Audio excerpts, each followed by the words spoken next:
Hello everyone. Today we will be discussing an important data structure that is present in Python, which is lists. First of all, we will learn what is a list. So it is a sequential collection of values where each value has a location, which is also called an index. These lists are heterogeneous, which means values can be of any data type, like integer, float, string, and so on. And lists is a data structure which is mutable type, which means the values of elements which are present in a list can be changed. And in order to create a list, we need to place all the elements inside a square bracket, which are separated by commas. Let us look at some examples. So this is a list of integers, which means all the elements belong to integers data type. Similarly, this is a list of strings. All elements belong to string type, separated by a comma and enclosed within square brackets. This is a list of floating point numbers. It is not necessary that list should contain all the elements to be of same type. It can also have mixed data type elements. This is an example of nested list. A nested list is a list within a list. So in this case, you have 4 elements and the 4th element is list in itself. So inner list can also be called as a sublist. This is an example of empty list which doesn't have any elements inside it. Now let us learn how to index a list. So indexing is basically helpful to access elements within a list.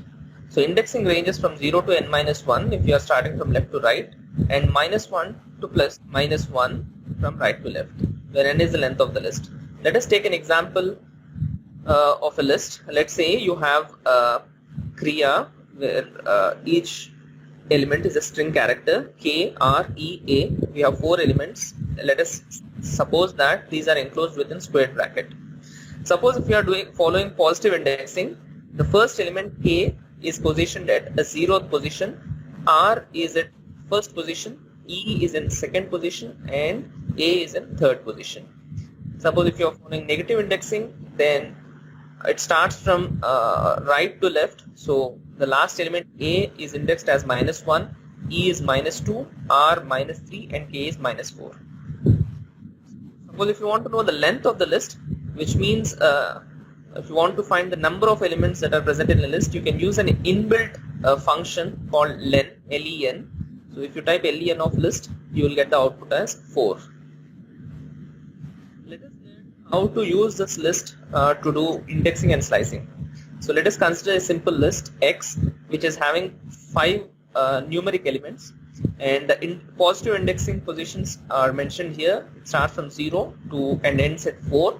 If you are doing negative indexing, it starts from -1 to -5 from right to left. So indexing. Suppose if you want to extract the 0th positioned element of list, you should write x of 0. You will get the output as 38. Similarly, if you want to extract third positioned element, you can write x of 3. You will get the output as 84. Similarly, you can fill in the spaces. You can just try it on your own as an exercise. You can also apply negative indexing like x of -1.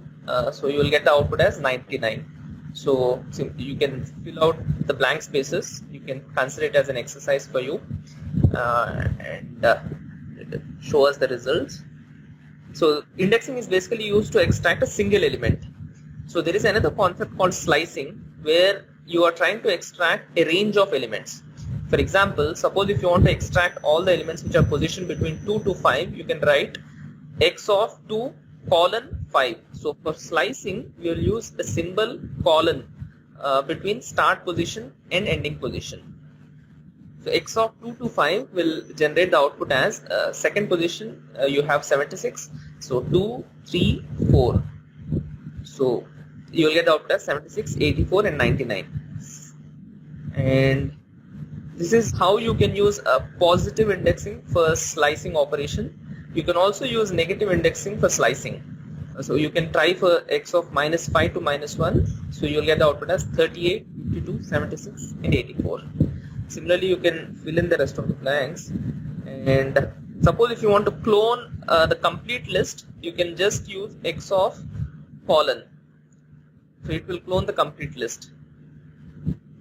Wherever it is blank, you take it as your exercise. Now let us look at how nested list indexing works. So let us say this is a nested list which has 5 elements. The second position element is a list with 2 elements, and third position element is also a list with 3 elements. So these are the positive indexing positions 0, 1, 2, 3, 4. And suppose if you want to extract 0th position element in the second element of the list, you can write x of 2 of 0. Similarly, if you want to get the output as 50, you should write x of 2 of 1. Suppose if you want to extract go, then you can use x of 3 of 2. So this is how the nested list indexing works if you are following positive indexing. In a similar way, you can also use negative indexing. This is just the replication of positive indexing. You can just go through the slides to understand this. List membership, there are basically 2 operators in and not in that test membership in a sequence. For example, let's say X is a list which is having 4 elements, up, 4, down and 32. And suppose if you want to know whether a particular element is present in list, for example, whether up is present in a list X, you can write up in X and it will throw the output as either true or false. Similarly, 45 not in X, yes, it is true. You can also use concepts like concatenation and repetition using the symbols plus for concatenation and star for repetition.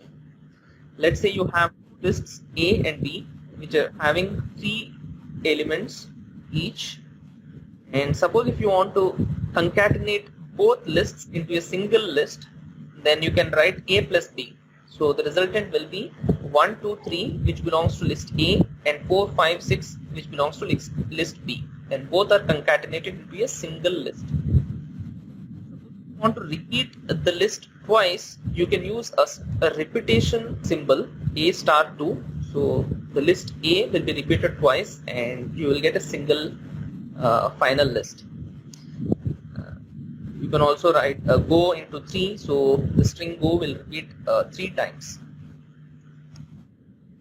As we have discussed earlier, lists are mutable, which means you can change the elements within the list. Let's say, for example, X is the list which is having 5 elements, and suppose if you wish to change the second position element as hello. So you will first index the second position element as x of 2, and using assignment operator equal to, you will write your what value should be replaced. In this case, you are trying to replace the second position element with hello and print x. So in your final output, you will get 22 high. Instead of the list up, 50, you will get hello as your output. So there are other data objects like tuple and strings, and these are immutable, which means you cannot change the elements within those data objects. List deletion, there is an inbuilt function del which helps to delete a particular element in a list. For example, X is a list which is having 5 elements and you want to delete a second position element, you can use del x of 2. If you print x, second position element will be removed in your final output. There are different inbuilt list methods which are available, and each method like append, insert, pop, sort, reverse, index, count, remove, so all these have certain specific descriptions. You can find it out in this particular slide. To understand it better, we will look at all these methods with an example. Let us consider an empty list. X is equal to, it's an empty list. Now you are using append method and adding elements to this empty list. So if you are writing x dot append of 14, x dot append of 6, x dot append of 8, x dot append of 10, and you are printing x, all 4 elements 14, 6, 8 and 10 will be added to the empty list x. Now suppose if you would like to insert element 8 in first position of the list, then you can write x dot insert of 1 comma 8. 1 represents the position, and 8 represents the value to be placed in the first position. So print of x, you will get 14, 8, 6, 8 and 10. Suppose if you would like to count the number of 8s present in that list, you can use count method. So there are 2 8s in that list, and suppose if you would like to know the index position of element 6 in that list, you can write x dot index of 6. So 6 is present in second position. Suppose if you want to reverse all the elements, you can use reverse method. You will get the output as 10, 8, 6, 8, 14. And suppose if you would like to sort the elements in ascending order, you can use sort method. So you will get the output as 6, 8, 8, 10, 14. And suppose if you would like to remove element 6 from your list, you can use a remove method. It removes 6 from the list, and you will get the output as 8, 8, 10, 14. And suppose if you would like to remove the last element from your existing list, you can use pop method. So y is equal to x dot pop will select the last element. So suppose if you print y, the last element is 14. Now if you print x, that particular last element will be removed from your list, and you will get the output as 8, 8 and 10. So this is how different list methods can be used. Looping over lists work. So the current statement makes it easy to loop over the items in a list. We've already discussed about for loop and while loop in previous sessions. So we'll look at how these loops can be used over lists. So this is the basic format for item in list colon print item. For example, let's say L is a list having 3 elements like apple, mango and banana, and you can use a for loop over list, like for item in L, print I like item. So you will get the output as I like apple, I like mango and I like banana. So this is how looping can be done over lists using for in statement. Suppose if you need both the index and the item, you can use the enumerate function. That would be like for index comma item in enumerate of list L, print index comma item. So for example, L is a list having 3 elements, and for index comma item in enumerate of L, so enumerate basically gives a position as well, position of the item as well. So print index comma I like comma item. So you will get 0 I like apple, 1 I like mango and 2 I like banana. Suppose if you need only the index, you can also use a range and length functions in a list. So for index in range of length of L, print index. So this format will just give the index positions as your output. For example, L is equal to hence list. For index in range of length of list L, print index. So you will get only the positions like 0, 1, 2.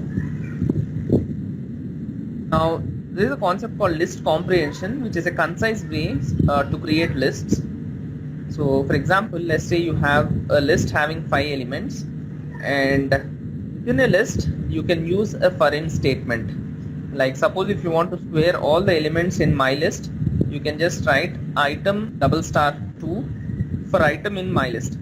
So if you print your list, then all the elements will be squared. So using list comprehension, you can use a for in statement within a list. These are some of the common built-in functions which becomes handy while dealing with lists. So let us say you have a list 1, 2, 3. You can use len function, which returns the number of elements in the list. Max of L, which will return the largest item in the list. Min of L will return the smallest item in the list, and sum of L will return the sum of all the elements in the list. So here the simple algorithm of a function that produces lists.